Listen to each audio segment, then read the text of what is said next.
Hey everyone, welcome to another puzzle solving video. So in the previous video, I did puzzles in the intermediate rating range. In this video, I'm going to go one step up and I'm going to try my hand at advanced puzzles. I've set the approximate range to be 2200 to 2700. And we're going to see how that turns out. Now, I want to preface this video with two pretty important remarks. The first is, obviously, if you're newer to chess, this video is going to be more challenging to follow because presumably there's going to be longer variations. The logic behind the solution is going to be more convoluted, but I'm still going to try my best to share broad pieces of advice that can be applicable to all levels. And related to that, if you are newer to chess and you still sort of want to try to learn from this video, one thing I'd recommend is just to have if you have a board nearby, grab that board and set up the puzzles that I'm solving. And then when I'm rattling off variations, you can just follow my arrows on the board. And that can make it easier to visualize and perhaps easier to benefit from the video. And what you could do is, if I'm going a little bit too fast, you can just pause the video, look at the board in front of you, and, stare at it and move the pieces around until you're absolutely sure that you understand the conclusions that I'm making about certain positions. Because there's nothing more infuriating than me saying, oh, white's winning here, and you're sitting there saying, I have no idea why you said that. What makes you believe that? It would help if you were also following on a board and kind of pausing the video intermittently to understand my conclusions. I'll try my best, however, to clarify what makes me say what I'm saying. Without further ado, let's take a stab at these exercises. We'll probably only have time for 5 of them, but it's not about quantity here. I want to make sure that I'm explaining everything thoroughly. Okay. So it's black to play here. There's a lot going on, and you'll see that commonly in these master level problems, there's just a lot going on. Black is currently up a pawn. Both sides have a rook and two rooks and a minor piece. Now, the first thing I notice is that there are storm clouds swirling around white's king. All 3 of black's pieces are they're almost equidistant from the white king, but all of them are very close by. There's a lot of tension going on around this e2 square. White has a rook on e2, so let's see what happens if black just trades. So if black takes that rook, well, then white takes back, and black can take, and white takes, so we trade all of the rooks. Black is up a pawn there, but I think white's got pretty good drawing chances in that endgame. This is not convincing. Now, what else do I see here? I see that the f3 pawn is hanging. The knight can capture f3 at some point. And what happens if it captures f3 immediately? Well, then the white bishop can capture the black rook on h2, and if you take white's rook on e1, then the rook on d2 is hanging. So black's going to end up down a rook there. Now, clearly, something has to be done about the fact that this rook on h2 is hanging. What could it be? Well, the most obvious way to solve the problem of a hanging piece is to move it with tempo. In this case, Rook H1 check comes to mind. Okay, white's got only one square for the king, king f2. And then that rook from h1 can capture the rook on e1. Let's explore that avenue. Well, that leads to an interesting situation because the white rook from e2 cannot capture on e1 because now the rook is pinned to the king.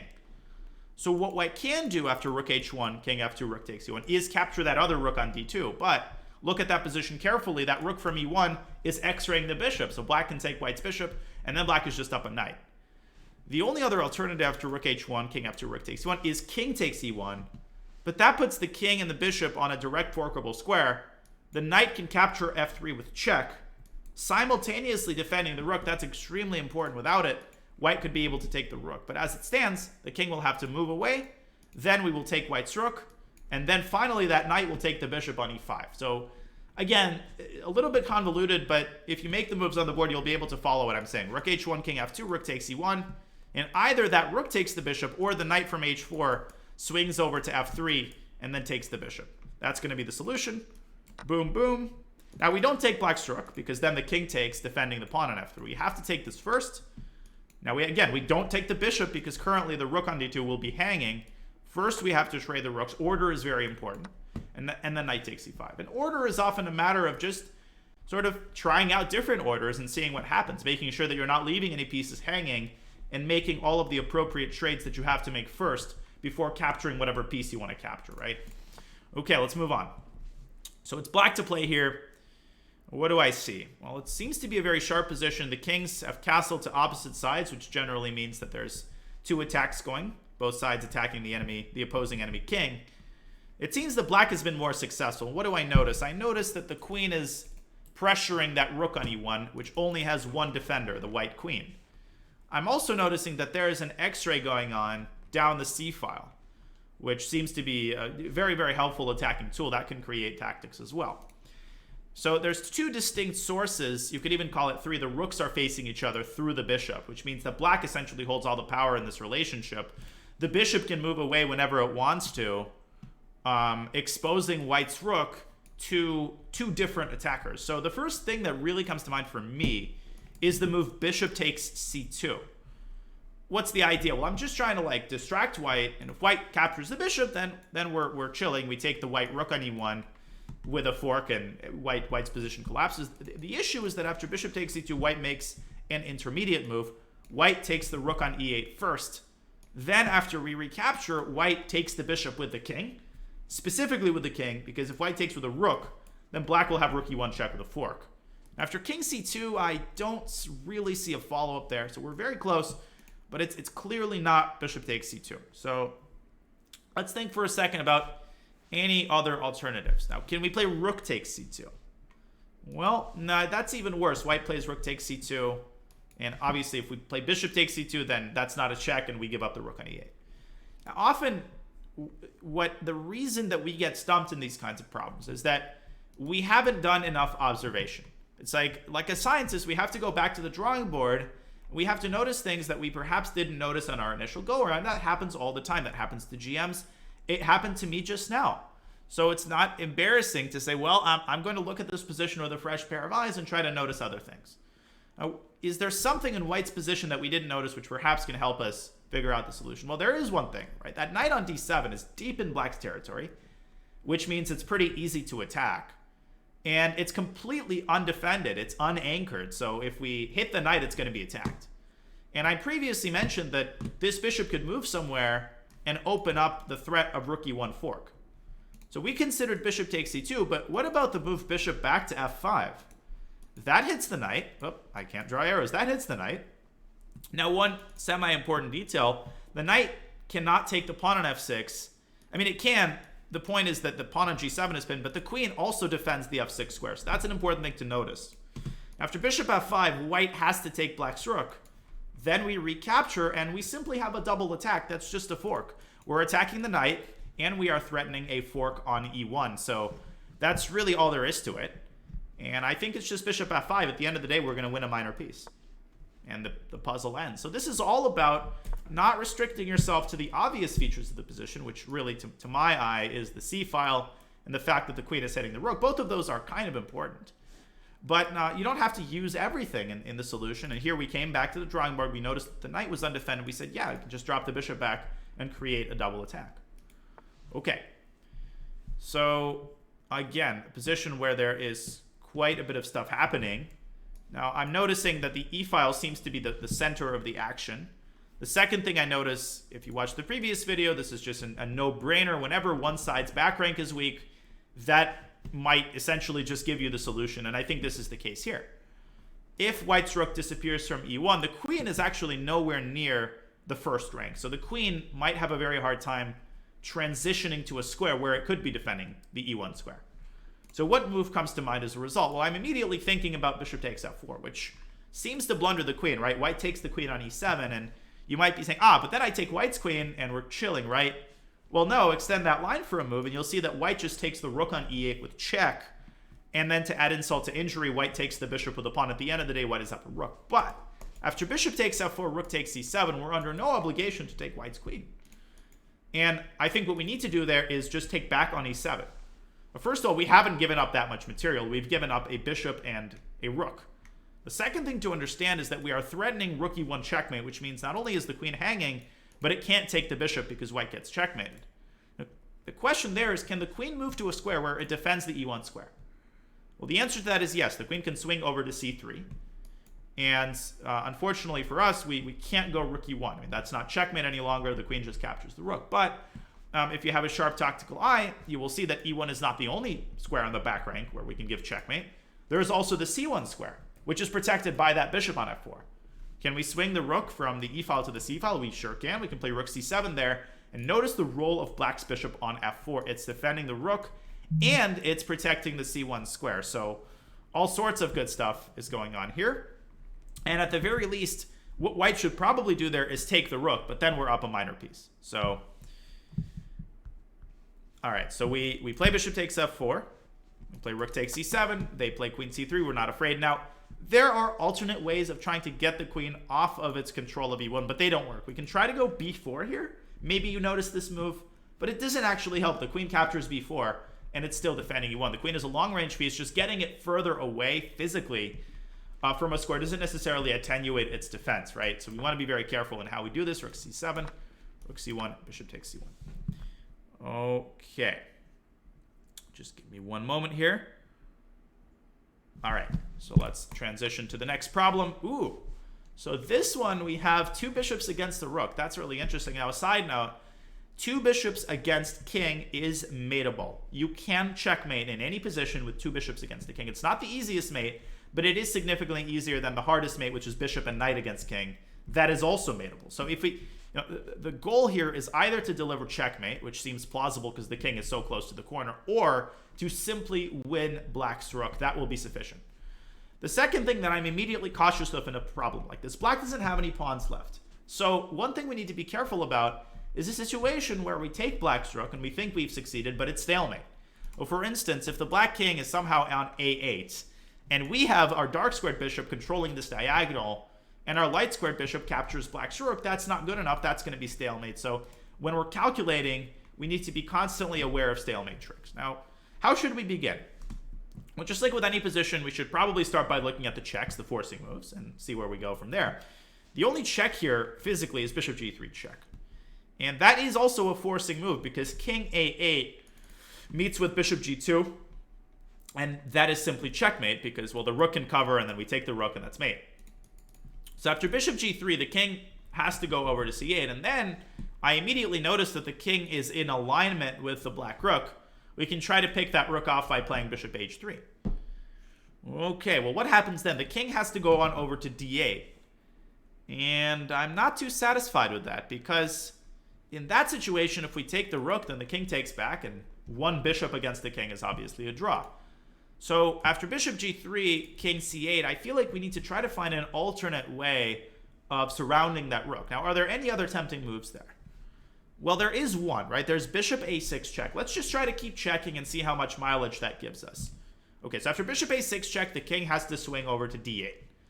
Then we really have only one other plausible check. That is to bring this bishop from g3, where it now sits, back to h4. So currently we have this bishop on a6. White's bishop has gone to g3 and back to h4, and black's king is now on d8. So in that situation, black has two defenses. The first is to move the king to the center, king e8.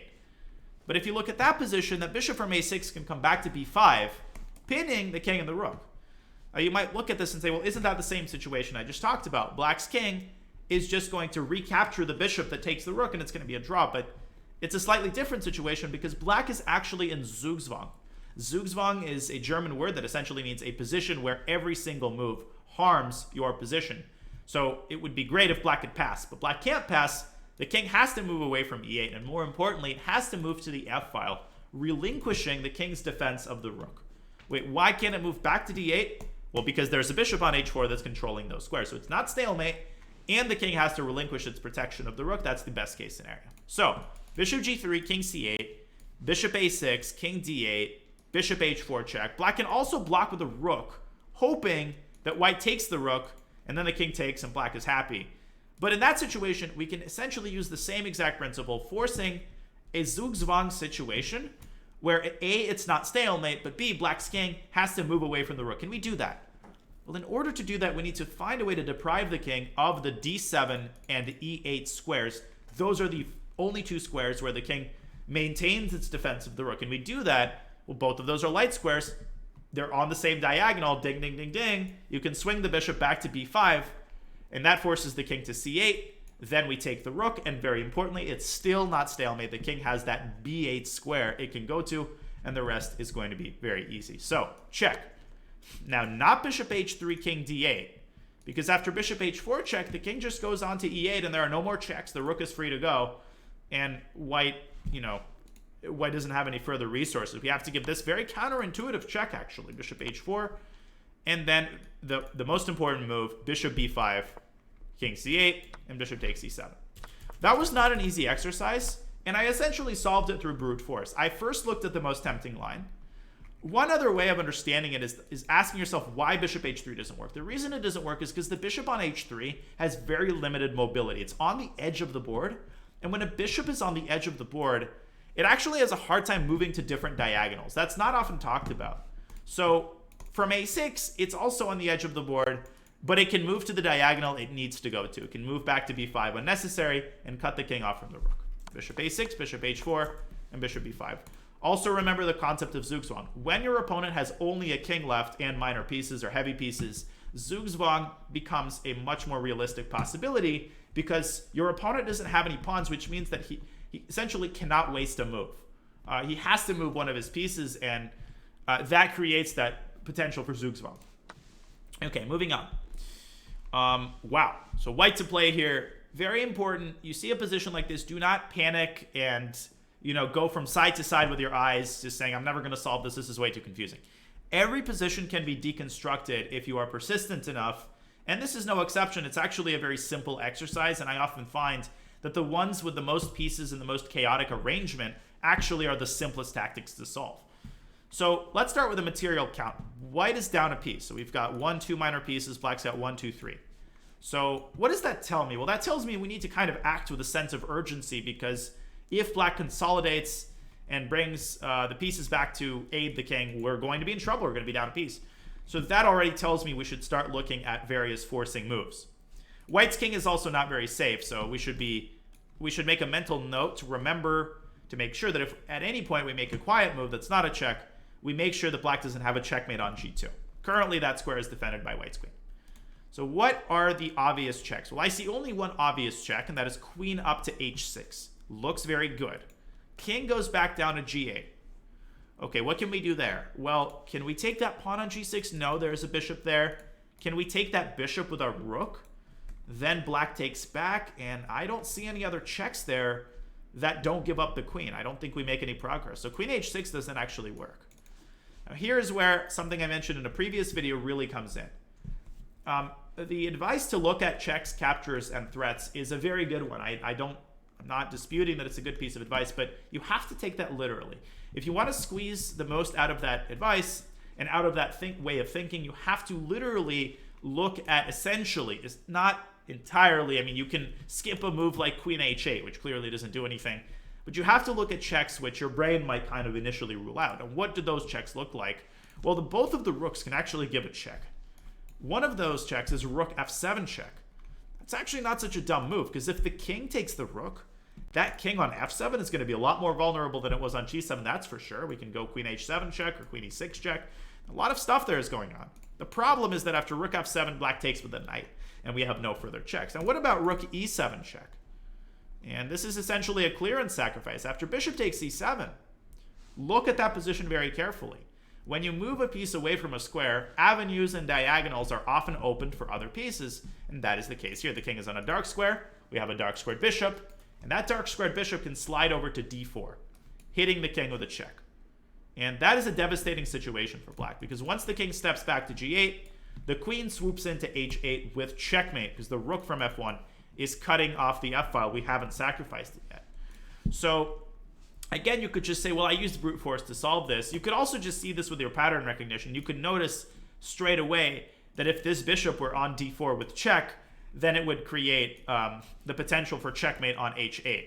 And you could sort of reverse engineer that and say, well, we need to give the rook up with check, and rook e7 is the only way to do that. That's another way to approach this problem. But you can see that despite the fact that it looks chaotic, in reality, it's a pretty straightforward tactic. So boom, boom. Oh, bishop f6. Okay, so they provide a more resilient defensive move. Here we need to be careful. Now, there's really only two ways to capture the bishop with check, right? There's bishop f6 and gf. Which move do we start with? Well, I'm already biased against g takes f6 because it blocks the f-file, and it also blocks the bishop's diagonal. So unless there is a specific checkmate there, the move is probably going to be bishop takes f6. So g takes f6, the king steps back to g8. The only possible check is to move that pawn to f7. and then the knight captures on f7, and oh, we have queen h8 checkmate. But wait a second, it's not mate because that knight on f7 is now guarding the h8 square. Remember from the previous video, when you're calculating variations, it's the hardest thing to do is to visualize all of the pieces, but make sure that that the initial position is not interfering, and that you're not forgetting to actually move the pieces and see what squares they're now controlling, right, once they move to their new position. Okay, so it's bishop f6 check, and the problem ends. After king f7, we just go queen h7 check, king e6, and queen e7 checkmate. Actually, the knight plays a role there. That knight controls the d5 square, which could have been an escape square for black's king. Kind of cool that a piece that looks entirely like it's entirely in a different universe actually controls an important square. Probably white would be winning without it, but I'm not entirely sure. I think we have time for maybe one more exercise. And this one is an endgame exercise. Ooh, we are very much pushed against a corner. White's going this way, black's going this way. So first thing we need to understand, what happens if black just makes a queen? Well, it's not so hard to determine. White's going to play f7 check. We're going to play king f8. And we're chilling, right? Because if white's pawn takes the rook, then we just take back and we just have a queen against white's rook with 2 pawns on the board. That's completely winning. But that's where you can't limit yourself to the obvious moves. After f7, king f8, white has this with other check, rook h8 check, and that is a far nastier check. That forces the king to e7. Notice how the queen on e1 is now blocked, and white can take on e8 with either piece, by the way, promoting to a queen and winning black's queen, and it's a total disaster. So we can't promote. But if we can't promote, what do we do? Because white is threatening f7 check, which is totally devastating. So one idea would be to stop that check with our rook, or not necessarily physically. So a move like rook f8 comes to mind, and the idea is that if white goes f7, we play rook takes f7, white takes the rook, and then we promote to a queen and we get a winning position. But we have to consider the drawbacks of the move rook f8, and the drawback of that move is that it restricts the king, right? It physically restricts the king to this little box. And the result of that is that white has at the very least a draw. Rook g7 check, king h8, rook h7 check. But if you look even more carefully, you will see that white is actually winning with the move rook e7, getting behind the pass pawn, following the rule, winning that pawn on e2, and white's just going to win with such a pawn on f6. Eventually, white's going to find a way to push it forward. So it's not rook f8. And this is where I think a lot of people struggle, because if you can't physically prevent a pawn from moving, then what do? Well, remember that pins are an excellent way of immobilizing a piece or a pawn, right? In order to protect a square, you don't have to literally put a piece that will be staring or controlling that square, staring at or controlling the square. You can pin the opposing piece that can access that square. I don't know if that made sense, but hopefully you'll be able to see that the king and the pawn are on the same rank, and you can go rook e6 and physically pin that pawn, prevent it from moving. How is rook e6 different from rook f8? Well, rook e6 doesn't confine the king. So if white starts checking, rook e6, rook g7 check, king f8, rook f7 check, black's king can just escape to e8, and then we're chilling. Then we promote to a queen on the next move. Is there anything that white can do after rook e6? Well, look very carefully at black's king. Does the black king have any other drawbacks to its positioning? Well, it does. White's king and black's king are in opposition. That means that white's king controls all 3 of black's king's escape squares on the 7th rank. So after rook e6, if white's rook magically materialized on any square on the back rank, it would be checkmate. So after rook e6, could white play rook a7 and threaten a rook a8 checkmate? Well, in that position, all we would need to do is find a way to distract white's king, get it away from opposition, and then we would be able to make a queen. And as long as you remember that that could even come at the cost of our rook, then you should have no trouble seeing rook takes f6 check, sacking our rook to get white's king away from g6. Then we promote to a queen, and rook a8 is now completely innocuous because the king can escape via h7 and h6. So I believe that the move is rook e6. Okay, they went with rook c7. It doesn't actually matter.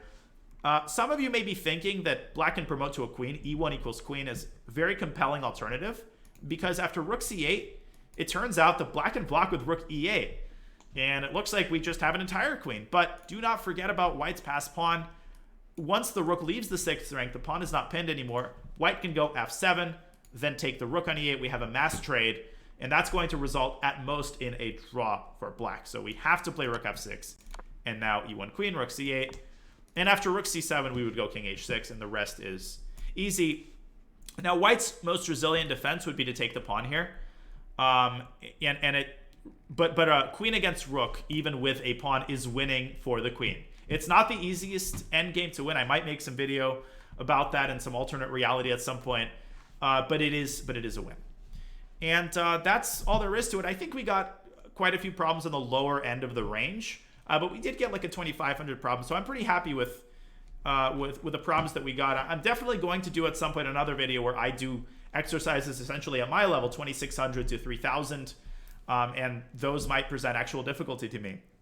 But I hope that you enjoyed the video. I hope it wasn't too hard to follow. As you can see, a lot of these problems can be solved with the same machinery that allows us to solve simpler problems. It's just that we have to do a little bit more visualization, and at some points we have to, apply finer logical thinking. We have to notice aspects of the position that perhaps are subtle or are hard to see, such as that knight on d7, which is hanging. But I contend that it's not impossible to notice these things if you train yourself to approach the position methodically and meticulously. You can make these observations, and you can definitely train your visualization, even if it will take many failed exercises and a lot of frustrating solving sessions, and that was the case for me. In any case, I hope you enjoyed the video. I will see you in the next video. I haven't decided what I want to do yet, but lots of stuff on the horizon. So I'll see you guys in the next video. Thank you so much. Thank you for watching, and goodbye for now.